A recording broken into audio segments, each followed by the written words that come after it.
Islam is in the news regularly due to terrorist attacks, but whenever we quote the Muslim sources that justify these attacks, people object and say, but there's violence in the Bible too.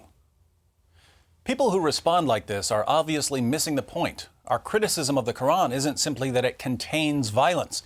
Almost any history book will contain violence. A book about World War II, for instance, will contain lots of violence. The problem with the Quran is that it promotes ongoing violence. The final marching orders of the Quran are to fight those who do not believe in Allah. So do we find the same problem in Christianity? Are Christians commanded to violently subjugate unbelievers?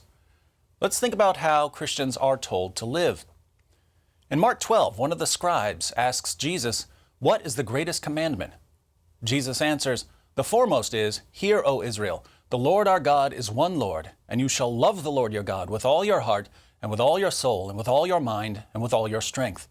The second is this, you shall love your neighbor as yourself. There is no other commandment greater than these." So the heart of Christian morality, according to Jesus, is love. Love for God and love for others. We obey God because we love Him. We care for others because we love them. In the Gospels, Jesus tells us that our lives are to be characterized by gentleness, mercy, and peace. In Matthew 5:5, Jesus says, "Blessed are the gentle, for they shall inherit the earth." In 5:7, He says, "Blessed are the merciful, for they shall receive mercy." In 5:9, He says, "Blessed are the peacemakers, for they shall be called sons of God." Later in the same chapter, Jesus tells His followers to love even their enemies. He says to the crowd, "You have heard that it was said, 'You shall love your neighbor and hate your enemy.'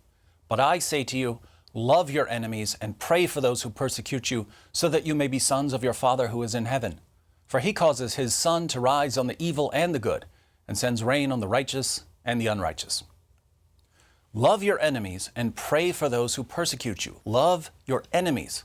This is very different from what we find in Islam. In Matthew 26, some soldiers come to capture Jesus, and the Apostle Peter pulls out a sword and strikes the servant of the high priest. Jesus says to Peter, "Put your sword back into its place, for all those who take up the sword shall perish by the sword." Jesus then heals the injured man, a man who was part of the group that was conspiring to have Him crucified. In John 18:36, Jesus is being questioned by Pontius Pilate, who wants to know what Jesus did to upset people so much that they'd want Him crucified.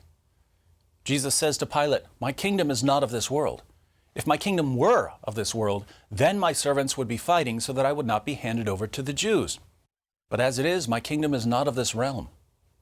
So according to Jesus Himself, Christians don't fight and conquer in His name. Why? Because the kingdom of God is not an earthly kingdom. Are Jesus' teachings peaceful?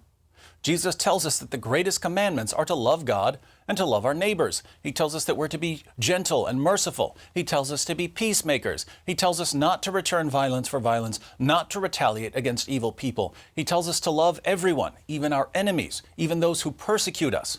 He tells us to put down our weapons. He tells us that His followers do not fight. Religions just don't get any more peaceful than this.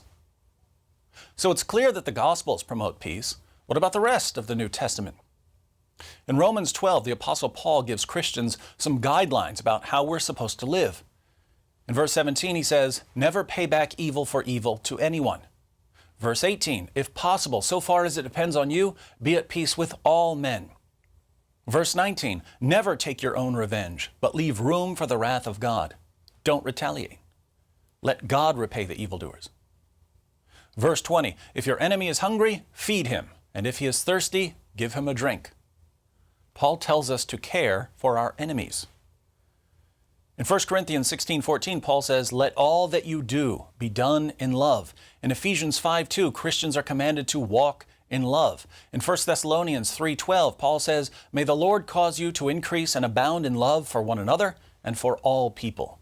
We are to abound in love for all people. In 1 Thessalonians 5:15, Paul commands us to see that no one repays another with evil for evil, but always seek after that which is good for one another and for all people. In 1 Timothy 2:1, Paul says to Timothy, "I urge that entreaties and prayers, petitions and thanksgivings be made on behalf of all men." In Titus 3:2, Paul says that Christians are to malign no one, to be peaceable, gentle, showing every consideration for all men. Over and over again, Paul tells us to love everyone, to live in peace with everyone, to be gentle towards everyone. We see the emphasis on peace, gentleness, and love in other New Testament writings as well. The author of Hebrews in 12:14 says that Christians are to pursue peace with all men. In 1 Peter 2:17, the Apostle Peter tells us to honor all people. In 3:8 through 9, Peter says that Christians are to be harmonious, sympathetic, brotherly, kind-hearted, and humble in spirit, not returning evil for evil or insult for insult, but giving a blessing instead. He adds in verse 11 that Christians are to turn away from evil and do good, that we are to seek peace and pursue it. To sum up the position of the New Testament, in 1 John 4:8, the Apostle John says, "The one who does not love does not know God, for God is love." So, does the Bible promote ongoing violence the way the Quran does? Clearly not. The Bible promotes ongoing love, peace, mercy, and concern for others. Precisely the opposite of what we find in the Quran.